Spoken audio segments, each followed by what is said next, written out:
Now, why do we feel this experience such as culture shock?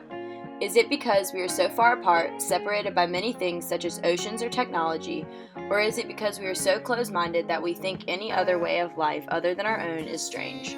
One way to close in this gap to prevent the culture shock is to travel. The first main reason to travel abroad is for the culture. Maybe that's learning Spanish in Guatemala, or having a nice dinner in Paris, France, or even sharing a shot of vodka with some guy in Russia who made it himself. The point is, when we travel abroad, we learn how people live and work and have fun, and we become more open-minded and we have a broader perspective, so that when we come back home, we're less judgmental and more accepting and understanding of the people around us, which fills us with more love than hate, allowing us to live a happier life. If more people in the United States took the initiative to travel, we would get along better, understand each other more, and be happier as a society. My cousin Kristen is here with me speaking on behalf of her semester-long study abroad experience in Florence, Italy last spring. So, how do you think your experience in Italy has changed your outlook on life? I would say before I went abroad that I was pretty close-minded when it came to a lot of topics. When I first got there, I wondered what in the world I had just gotten myself into. It was a pretty big culture shock for me growing up in the South my whole life. One of the first things I noticed right off the bat was that Italians were definitely more affectionate in public than I was used to. And being from the South, that is something I'm definitely not accustomed to, so it was a huge change for me. I would say the second thing I noticed was that you had to ask for your bill after a meal. Our first dining experience, we waited for an hour and a half for them to bring our bill until we finally asked for it. See, for Italians, food is a way to bring people together and talk about life, and good wine, of course. Another thing that I guess really threw me for a loop was the language barrier.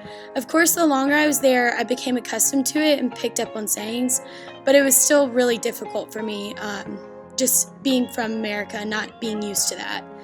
As time went on, I started to notice that these things that were once extremely foreign to me became something I didn't even notice. The Italian lifestyle became a norm to me, and I hadn't even realized it until I was in my last few weeks of study abroad and looking back on my time in Italy, which was when I realized that I had made a change for the better.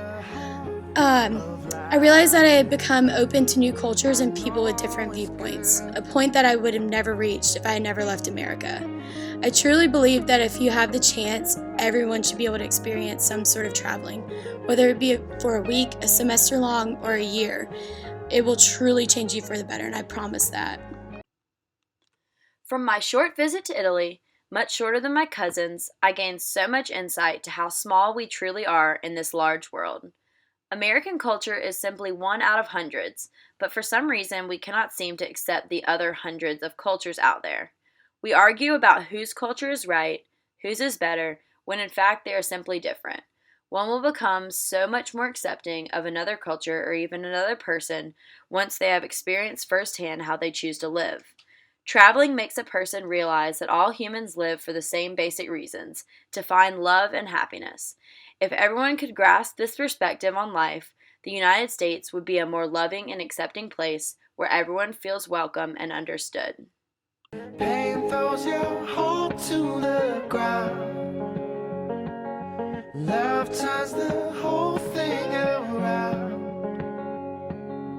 No, it won't all go the way it should, but I know